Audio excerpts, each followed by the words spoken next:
Exodus chapter 39. From the blue, purple and scarlet yarn they made woven garments for ministering in the sanctuary.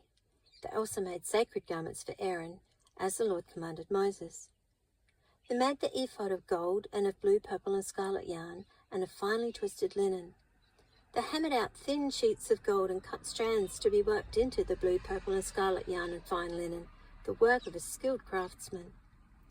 They made shoulder pieces for the ephod, which were attached to two of its corners so it could be fastened. Its skillfully woven waistband was like it, of one piece with the ephod, and made with gold and with blue, purple and scarlet yarn and with finely twisted linen, as the Lord commanded Moses.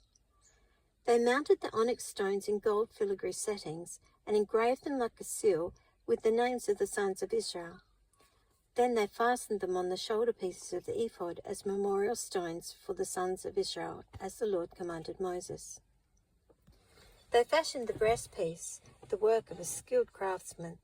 They made it like the ephod, of gold and of blue, purple and scarlet yarn and of finely twisted linen. It was square, a span long and a span wide, and folded double. Then they mounted 4 rows of precious stones on it. In the first row there was a ruby, a topaz, and a beryl. In the second row a turquoise, a sapphire, and an emerald. In the third row a jacinth, an agate, and an amethyst. In the fourth row a chrysolite, an onyx, and a jasper. They were mounted in gold filigree settings. There were 12 stones, one for each of the names of the sons of Israel, each engraved like a seal, with the name of one of the 12 tribes. For the breastpiece, they made braided chains of pure gold, like a rope. They made 2 gold filigree settings and 2 gold rings, and fastened the rings to 2 of the corners of the breastpiece. They fastened the 2 gold chains to the rings at the corners of the breastpiece, and the other ends of the chains to the 2 settings, attaching them to the shoulder pieces of the ephod at the front. They made 2 gold rings and attached them to the other 2 corners of the breastpiece on the inside edge next to the ephod. Then they made 2 more gold rings and attached them to the bottom of the shoulder pieces on the front of the ephod, close to the seam just above the waistband of the ephod. They tied the rings of the breastpiece to the rings of the ephod with blue cord, connecting it to the waistband so that the breastpiece would not swing out from the ephod, as the Lord commanded Moses. They made the robe of the ephod entirely of blue cloth, the work of a weaver, with an opening in the center of the robe like the opening of a collar, and a band around this opening so that it would not tear. They made pomegranates of blue, purple and scarlet yarn and finely twisted linen around the hem of the robe, and they made bells of pure gold and attached them around the hem between the pomegranates. The bells and pomegranates alternated around the hem of the robe to be worn for ministering, as the Lord commanded Moses. For Aaron and his sons they made tunics of fine linen, the work of a weaver, and the turban of fine linen, the linen headbands and the undergarments of finely twisted linen. The sash was of finely twisted linen and blue, purple and scarlet yarn, the work of an embroiderer, as the Lord commanded Moses. They made the plate, the sacred diadem, out of pure gold and engraved on it, like an inscription on a seal, "Holy to the Lord." Then they fastened a blue cord to it to attach it to the turban, as the Lord commanded Moses. So all the work on the tabernacle, the tent of meeting, was completed. The Israelites did everything just as the Lord commanded Moses. Then they brought the tabernacle to Moses, the tent and all its furnishings, its clasps, frames, crossbars, posts and bases, the covering of ram skins dyed red, the covering of hides of sea cows, and the shield and curtain, the ark of the testimony with its poles and the atonement cover, the table with all its articles and the bread of the presence, the pure gold lampstand with its row of lamps and all its accessories, and the oil for the light, the gold altar, the anointing oil, the fragrant incense, and the curtain for the entrance to the tent, the bronze altar with its bronze grating, its poles and all its utensils, the basin with its stand, the curtains of the courtyard with its posts and bases, and the curtain for the entrance to the courtyard, the ropes and tent pegs for the courtyard, all the furnishings for the tabernacle, the tent of meeting, and the woven garments worn for ministering in the sanctuary, both the sacred garments for Aaron the priest and the garments for his sons when serving as priests. The Israelites had done all the work just as the Lord had commanded Moses. Moses inspected the work and saw that they had done it just as the Lord had commanded. So Moses blessed them. Exodus chapter 40.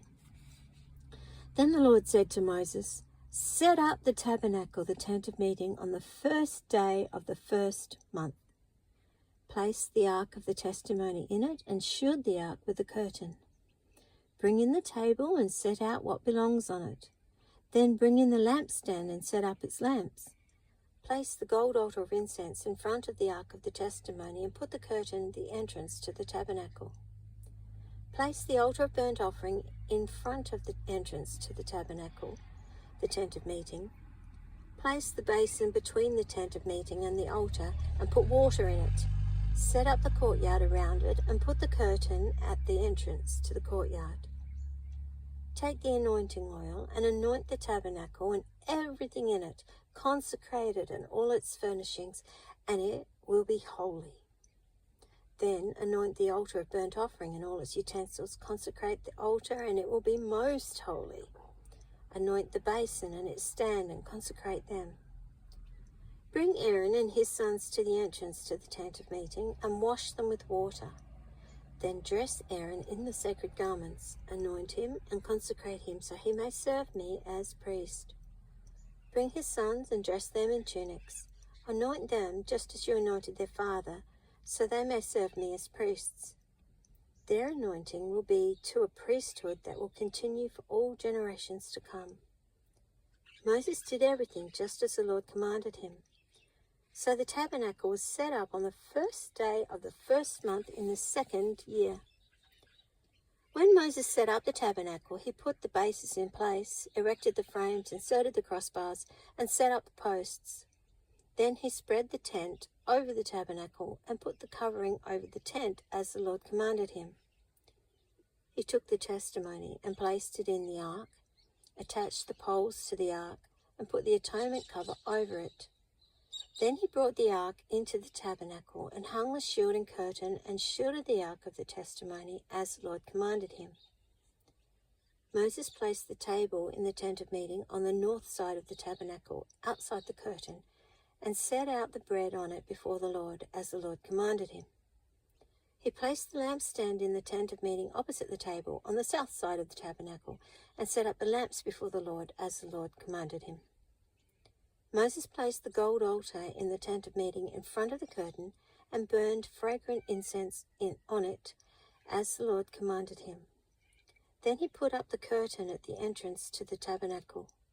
He set the altar of burnt offering near the entrance to the tabernacle, the tent of meeting, and offered on it burnt offerings and grain offerings as the Lord commanded him. He placed the basin between the tent of meeting and the altar and put water in it for washing, and Moses and Aaron and his sons used it to wash their hands and feet. They washed whenever they entered the tent of meeting or approached the altar, as the Lord commanded Moses. Then Moses set up the courtyard around the tabernacle and altar and put up the curtain at the entrance to the courtyard. So Moses finished the work. Then the cloud covered the tent of meeting, and the glory of the Lord filled the tabernacle. Moses could not enter the tent of meeting because the cloud had settled upon it, and the glory of the Lord filled the tabernacle. In all the travels of the Israelites, whenever the cloud lifted from above the tabernacle, they would set out. But if the cloud did not lift, they did not set out until the day it lifted. So the cloud of the Lord was over the tabernacle by day, and fire was in the cloud by night, in the sight of all the house of Israel during all their travels.